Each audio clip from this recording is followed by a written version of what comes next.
నేను హౌస్ వైఫ్‌నండి. నాకు ఐఏఎస్ వస్తుందా అని చాలామంది అడుగుతుంటారండి. ఐఏఎస్ అవ్వడానికి హౌస్ వైఫ్‌కి సంబంధం లేదు. ఐఏఎస్ కాకపోవడానికి హౌస్ వైఫ్‌కి సంబంధం లేదు. మీరు హౌస్ వైఫ్ అయినంత మాత్రాన యూపీఎస్‌సీ ఇంటర్వ్యూలో బాబు బాబు, తల్లి తల్లి ఎంత త్యాగం చేస్తున్నావో, ఇద్దరు పిల్లల తల్లివా, రా అమ్మ నీకు ఐఏఎస్ ఇస్తాను ఎవరు అనరు. కానీ ఐఏఎస్ అవ్వడానికి హౌస్ వైఫ్ అవ్వడం అనేది మాత్రం ఆటంకం కాదని నేను చెప్పగలను.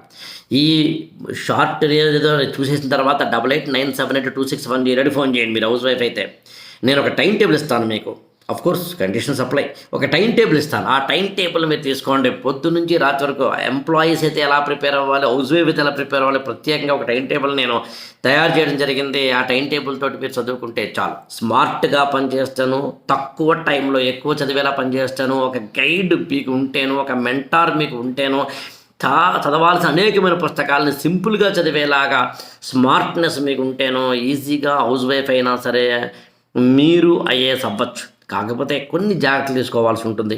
అదేంటంటే 3 జాగ్రత్తలు తీసుకోండి హౌస్ వైఫ్ అయితే. ఒకటి, మీరు అనవసరంగా మీ యొక్క హౌస్‌కి సంబంధించిన లేదా ఇతరత్రా సంబంధించిన బాధ్యతలు భుజాన వేసుకోకండి. నేను ప్రత్యేకంగా హౌస్ వైఫ్స్ కోసం ఇంకొక వీడియో కూడా చేస్తున్నాను. ఆ వీడియో కూడా చూడండి. అందుని బాధ్యతలు అనవసరంగా భుజాన వేసుకోకండి.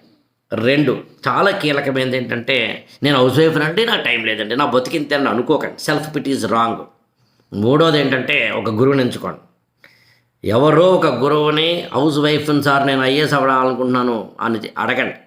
ఆ గురువు నేను అనుకుంటే 88978261 ఫోన్ చేయండి.